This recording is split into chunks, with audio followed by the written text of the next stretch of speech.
उन शख्सियत खे किताब जे लाइ दावत ॾींदुसि।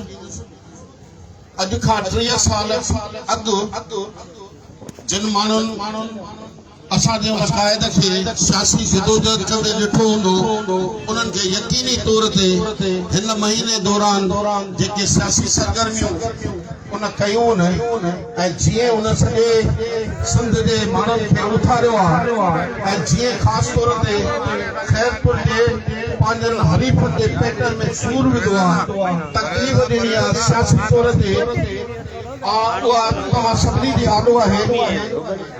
ऐं उम्मीद थो करियां त तव्हां इन ई जोश इन ई वलवले सां हिन काफ़िले जा साथी रहंदव। हींअर मां दावत ख़िताब ॾींदुसि लतीफ़ साईं जे हिन बैत सां त साईं सदाईं करे मथे सुगार दोस्त मिठा दिलदार आलम सब आबाद करे काबिल एहतराम बहादुर ऐं सिंध जो महबूब सियासतदान असांजो क़ाइद पीर सैयद सदरुद्दीन शाह राशदी साहब जन खे गुज़ारिश आहे त वो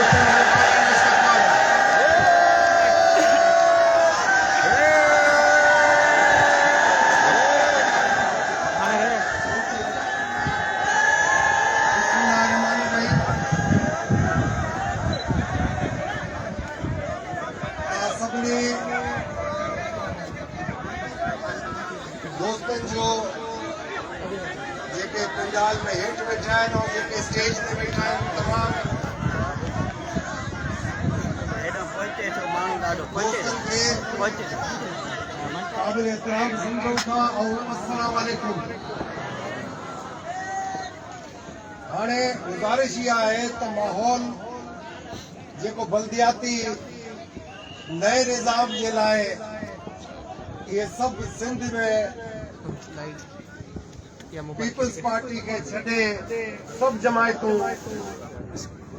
इन जी मुखालफत में जलसा जलूस करे रहियूं आहिनि और पाण में सलाह मसलत करे रहिया आहिनि त जेको नओ निज़ाम आयो आहे उहो काउंसलर या यूनियन काउंसिल जे नाज़िम जे इख्तियारात खसण वारो निज़ाम आहे। असां सभु गॾिजी इहो चऊं था ऐं इहा ई गुज़ारिश रहंदी त काउंसलर ऐं जेको नाज़िम आहे यूनियन काउंसिल जो उहो एतिरो मज़बूत हुजे त पंहिंजी यूसी जे अंदरि बग़ैर कंहिंजी इजाज़त जे बग़ैर कंहिंजी मुखालफ़त जे राजन जी बिरादरन जी पंहिंजे वोटरन जी ख़िदमत करे सके ऐं उनजे तॾहिं ते उनखे जाइज़ बुनियादी हक़ूक़ जेके आहिनि उहे पुॼाए सघे बग़ैर कंहिं रुकावट जे।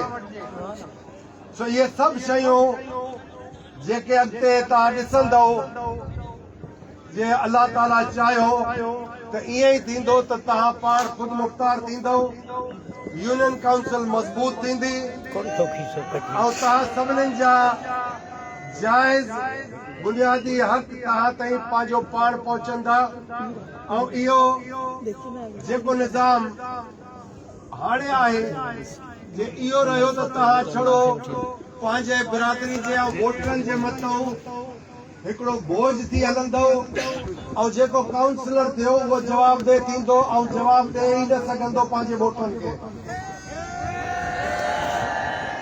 बाइख्तियार थर्ड टियर माना बल्दियाती इलेक्शन खां पोइ जे पावर मिलिया त पोइ त ठीकु आहे, यूनियन काउंसिल बि आम माण्हू बि इन जो फल खाई सघंदो ऐं जे न मिलिया त पोइ ईअं ई असां हिक ॿिए खे पिया ॾिसंदासीं ऐं मथे असां ॾिसंदासीं त कॾहिं महिरबानी थींदी त सूबाई हुकूमत असांखे का शइ ॾे या न ॾे उन जी मर्ज़ी। इन लाइ असां जदोजहद जारी रखी आहे।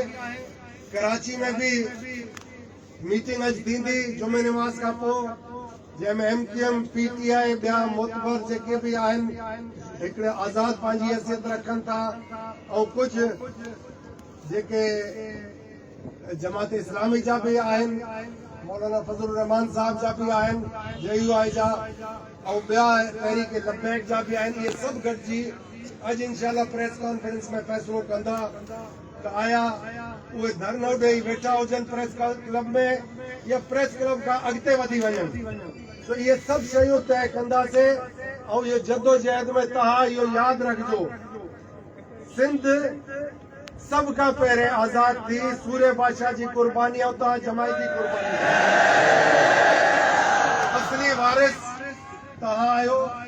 ऐं जेके आरज़ी लीडर निकिरी आया आहिनि, मींहुं ऐं पाणी जे मथां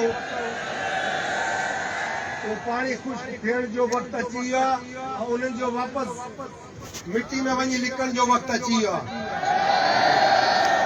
तव्हां पाण ॾिठो त बल्दियाती निज़ाम, बिटो निज़ाम जे अंदाज़ में कयो वियो हुयो पोएं दौर में इलेक्शन खां अॻु में, जंहिंमें शहरी निज़ाम ॿियो हुजे ऐं ॿाराणी जो निज़ाम ॿियो हुजे, उन लाइ जेकी जदोजहद कई मौजूदा पीर साहिब पगारो ऐं ॿी सभु सियासी जमायतूं ऐं दोस्त अहबाब, ख़ासि तौर ते जमायत जेको 70 लखनि खां मथे जलूस जलसो कयो हैदराबाद में, उन खां पोइ इहो निज़ाम वापसि वरितो वियो ऐं सॼे सिंध में हिकु निज़ाम राइज थियो। असां बि इहो चाहियूं था कि सिंध में जेको निज़ाम राइज थिए लोकल गवर्नमेंट जो इलेक्शन खां अॻु में, उहो अवाम जी ऐं तव्हांजी ख़ुदि मुख़्तारी जे मथां का रुकावट न अचे। ऐं जे उहा असां कामयाब थी वियासीं त इंशाअल्लाह तव्हां ॾिसंदो त जेके पोणा 14 साल गुज़री आहिनि, हिकिड़ी सिर तव्हांजी सिंध या किथे बि न लॻे शहरनि में, हथियूं गटर जो पाणी उथली पियो आहे, निमाज़ पढ़ण वारो नमाज़ पढ़ण लाइ नथो वञी सघे। त इहे सभु शयूं तव्हांखे बि ॾिसणु खपे। जॾहिं हितां वञो त पंहिंजे दोस्तनि खे, बिरादरियुनि खे, पाड़े वारनि खे, सभिनीनि खे सम्झायो त असां कंहिं मक़सद सां निकिता आहियूं ऐं जेसि ताईं इहो मक़सद हासिल न कंदासीं असां आराम सां न विहंदासीं। ॿ शयूं मां तव्हांखे वज़ाहत सां त इलेक्शन जे जनरल इलेक्शन थिए थो त उन जो मक़सद ॿियो आहे, जे तव्हांजो बल्दियाती इलेक्शन थिए थो उन जो मक़सद आहे त तव्हांजो पंहिंजो ज़ाती ॻोठ, पाड़ो, टाउन कमेटी, उन जो तव्हांखे ख़ुदि मुख़्तार करण जो हिकिड़ो तरीक़ो हूंदो आहे, जंहिंमें जनरल इलेक्शन वारा उम्मीदवार प्रोविंशियल ऐं नेशनल असेंबली जा, उन्हनि जो कोई इख्तियार न हुजणु खपे। उहो इख्तियार तव्हां ताईं हुजणु खपे, उहो अवाम ताईं हुजणु खपे, अवामी नुमाइंदनि ताईं हुजणु खपे। ऐं मां त इहो चवंदुसि त जेके बि दोस्त आहिनि उहे ख़ासि तौर ते पंहिंजी नियाणियुनि खे पढ़ाए लिखाए ऐं पंहिंजे ID कार्ड जॾहिं थी वञे त वोटर्स लिस्ट में ज़रूरु चेक कनि त छो त 52% ज़ाइफ़ुनि जो वोट मर्दनि खां वधीक आहे हिन वक़्तु लिस्ट में। उहो जेतिरो तव्हां इस्तेमालु कंदव ऐं एजेंट पंहिंजा मज़बूत रखंदव लेडीज़ पोलिंग ते, उहो तव्हांजी कामयाबी थींदी। त मुंहिंजी उम्मीद अल्लाह में आहे, अल्लाह ताला तव्हांखे हिमत ॾींदो ऐं एतिरो तव्हांखे अकुल बि इंशाअल्लाह ॾींदो त तव्हां अॻिते मुस्तक़बिल में पाण खां जेके परे दोस्त आहिनि उन्हनि खे कीअं वेझो था आणियो ऐं वेझो अची उन्हनि खे कीअं अॻिते गॾु वठी था हली सघो ॿाह ॿेली करे। तो इहे सभु मुख़्तसरनि मां चवां थो।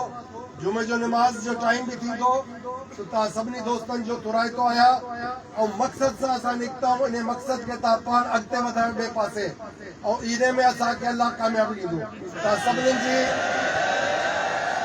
सभिनीनि जी वॾी महिरबानी। अलाह तव्हांखे आबाद रखे, ख़ुशि हुजो बच्चनि ॿारनि सां ऐं तव्हांजे लाइ ॾुखियो वक़्तु न अचे, ख़ुशियूं ई ख़ुशियूं अचनि। आमीन। पाकिस्तान जिंदाबाद। तव्हां सभु बि जिंदाबाद। वॾी महिरबानी।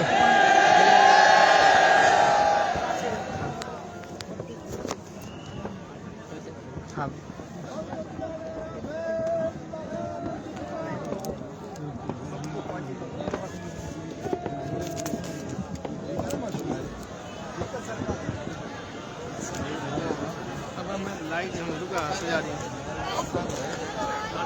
साहब के मुसलमान मुख्य भले दिखारे इंतहा समय ना हाँ छा पिए ना काळजी बनाइए हाँ काळजी